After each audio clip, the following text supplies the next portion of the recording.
रूस और यूक्रेन के बीच युद्ध जारी है और इस युद्ध को 2 महीने से ज्यादा का समय बीत चुका है।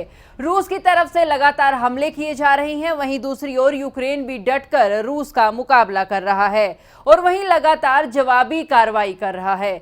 ऐसे में आसपास के कई देशों को भी अब चिंता सताने लगी है कि आखिर इस युद्ध का परिणाम क्या होगा। अब एक बार फिर रूस की तरफ से नेटो देशों को धमकी दे दी गई है और इस धमकी में कहा गया है कि अगर नाटो देश यूक्रेन को यूं ही हथियार सप्लाई करते रहे तो अब हमला सीधे उन वाहनों पर होगा जिनसे ये हथियार ले जाए जा रहे होंगे। हालांकि ये पहली बार नहीं है जब रूस धमकी दे रहा है, बल्कि रूस अक्सर ऐसी धमकी देता रहा है।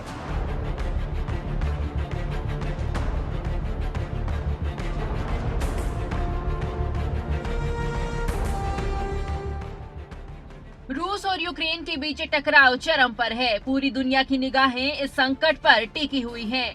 हथियार परीक्षण एवं सैनिक के रूप में यूक्रेन को नाटो से मिलने वाले सहयोग को रूस अपने लिए खतरा मानता है। रूस के रक्षा मंत्री सर्गेई शोइगु ने कहा कि अगर नेटो देशों द्वारा यूक्रेन को कोई भी हथियार सप्लाई किया गया तो अब हमला सीधे उन वाहनों पर होगा जिसमें ये हथियार ले जाए जा रहे होंगे।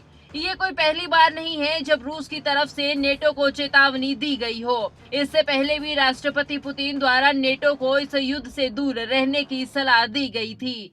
दूसरे कई नेता भी इस बात पर चिंता जाहिर कर रहे हैं कि रूस कभी भी नेटो पर हमला कर सकता है। ऐसे में उन तमाम धमकियों के बीच अब रूस के रक्षा मंत्री ने फिर नेटो को सावधान कर दिया।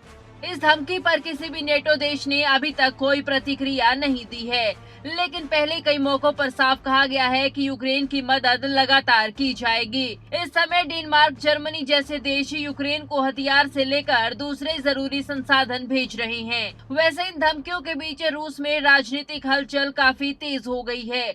ऐसी खबरें हैं कि कुछ दिनों के लिए पुतिन राष्ट्रपति की कुर्सी छोड़ सकते हैं। उनकी जगह पर सुरक्षा परिषद के सचिव निकोलाई पेट्रुशेव ये जिम्मेदारी संभाल सकते हैं।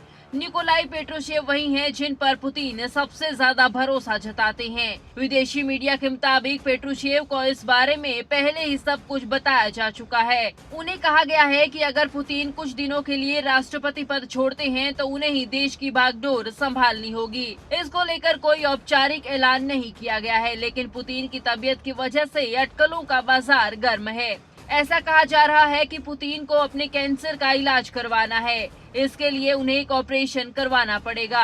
हालांकि अब देखना होगा कि रूस की अगली रणनीति क्या होगी। आखिर यूक्रेन कब तक रूस की सेना का सामना कर पाता है।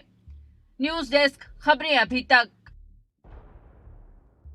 अगर आपको हमारा ये वीडियो पसंद आया हो तो पेज को लाइक और शेयर करें और इसी तरह की हर वीडियो सबसे पहले पाने के लिए चैनल को सब्सक्राइब करें।